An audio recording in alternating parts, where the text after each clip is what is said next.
کرتا ہوں اللہ کے ببرکت نام سے جو نہایت رحم کرنے والا ہے۔ بنی اسرائیل میں ایک پہاڑ تھا جس کو بنی اسرائیل والے بہت ہی مقدس اور عظمت والا تصور کرتے تھے۔ ان کے نزدیک یہ پہاڑ بہت ہی ببرکت والا تھا۔ انہوں نے جب بھی کوئی فیصلہ کرنا ہوتا تھا تو اس پہاڑ پر چڑھ کر قسم کھا لیا کرتے تھے۔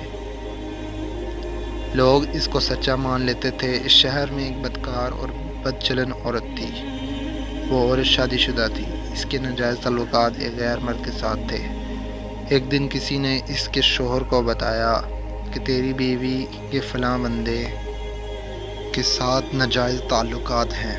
بندے نے بیوی سے پوچھا، میں نے سنا ہے کہ تیرے فلاں بندے کے ساتھ ناجائز تعلقات ہیں۔ بیوی نے کہا کہ کیا تم پاک دامن بیوی پر الزام لگا رہے ہو؟ لیکن شوہر نے کہا کہ اگر تم مجھ سے سچ بول رہی ہو تو فلاں پہاڑ پر چڑھ کر قسم کھاؤ کہ اس طرح مجھے یقین ہوگا، ورنہ میں یہی سمجھوں گا کہ تم مجھ سے جھوٹ بول رہی ہو۔ آخرکار اس عورت مقدس پہاڑ پر جا کر قسم کھانے کے لیے تیار ہو گئی۔ دوسری طرف وہ عورت جس بندے کے ساتھ زناکاری کرتی تھی،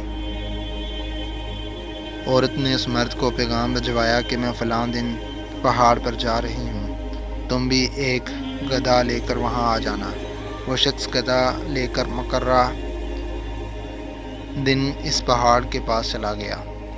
عورت اس کا خاوند جب پہاڑ کے پاس گئے تو عورت نے کہا کہ پہاڑ بہت بلند ہے، میں چاہتی ہوں کہ گدھے پر سوار ہو کر میں پہاڑ پر جاؤں، اس طرح مجھے تھکاوٹ نہیں ہوگی۔ خاوند نے بیوی کی بات پر راضی ہو گیا۔ اس طرح انہوں نے گدھے کو کرائے پر لے لیا۔ اس طرح میاں بیوی اور گدھے والا تینوں ہی پہاڑ پر چڑھ رہے تھے۔ جب پہاڑ پر قسم اٹھانے والے مقام آیا تو بیوی نے اپنے آپ کو گدھے کے نیچے گرا لیا۔ بیوی نے گرتے ہی اپنے جسم کو ننگا کر لیا تھا، یہاں تک کہ بیوی نے اپنی شرمگاہ تک ننگی کر لی تھی۔ جب بیوی گری تو گدھے والے کی نظر بھی بیوی کی شرمگاہ پر پڑ گئی۔ بیوی جلدی جلدی اٹھ کر اپنے جسم کو کپڑے سے ڈھانپنے لگی۔ اس کے بعد بیوی نے پہاڑ پر جا کر قسم اٹھائی کہ میں قسم کھاتی ہوں کہ گدھے والے اور تمہارے علاوہ میری شرمگاہ کو کسی نے نہیں دیکھا۔ شوہر نے بھی یقین کر لیا کہ گدھے والے کی تو میری بیوی پر اچانک نظر پڑی ہے۔ اس طرح عورت نے اپنے شوہر کو بیوقوف بنا دیا۔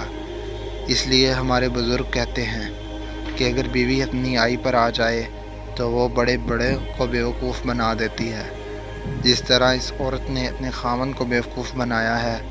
لیکن ایسے لوگوں کو اس بات کے بارے میں علم نہیں ہے کہ جو کچھ ہم دنیا میں کر رہے ہیں،